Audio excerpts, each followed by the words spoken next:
पुंडरीकाक्षो मंगलाय तनोहरी. आज या शुभ मंगल प्रसंगी आपण सगळे जमले आहात. सर्वांना माझा रामकृष्ण हरी. खऱ्या अर्थानं आपल्या आदरणीय राजेंद्र सगर सरांनी हा वारकरी संप्रदायाचा आणि कवयित्रींचा सगळ्यांचा हा उत्सव मोठ्या थाटात संपन्न करत आहे. म्हणून आदरणीय राजेंद्र सरांकरता सर्वांनी जोरदार टाळ्या वाजवा बघा. सगळ्यांना एकत्रित आणण्याचं काम यांनी वारकरी संप्रदाय आणि सगळ्या क्षेत्रातल्या लोकांना एकत्रित आणण्याचं काम आपल्या राजेंद्र सरांनी केलं.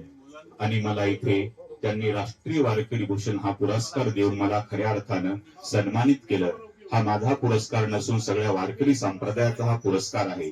म्हणून त्यांना मी कोटी कोटी धन्यवाद देतो. आणि देशाप्रती त्यांनी माझ्याबद्दल जे 2 शब्द बोलले, कारण की देशाबद्दल सर्वांना स्वाभिमान असला पाहिजे. कारण की जर विचार केला तर या जगामध्ये फक्त 2च नोकऱ्या श्रेष्ठ आहेत, ते म्हणजे जय जवान जय किसान.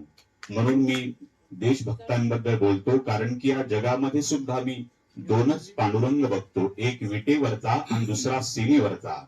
आपण विटेवरच्या पांडुरंगाकडे आपण आता वारीच्या औचित्य साधून निघालेला आहोत.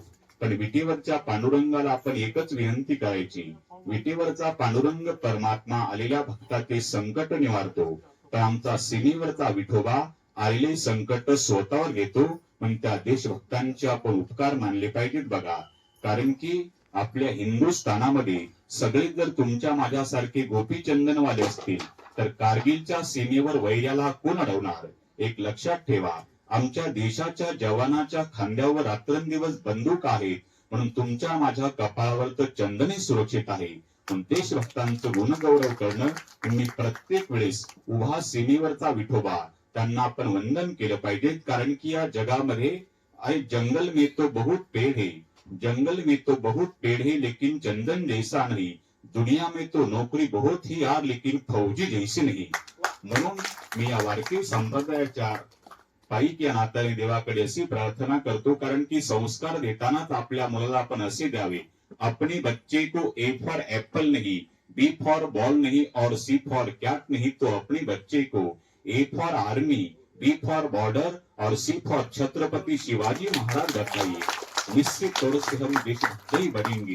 कारण की देशभक्ताची आठवण माणसाला कधी येते की फक्त एखादा दंगा झाला तर माणसं म्हणतात बोलवा आर्मीला, लेकरू बोर मध्ये पडलं बोलवा आर्मीला, आतरिकी घुसले बोलवा आर्मीला, आता पेपर फुटला बोलवा आर्मीला. तर मी म्हणतो आमच्या देशभक्ताला 26 जानेवारी आणि 15 ऑगस्टला सुद्धा आपण त्यांच्या हाताने झेंडा वंदन केलं पाहिजे.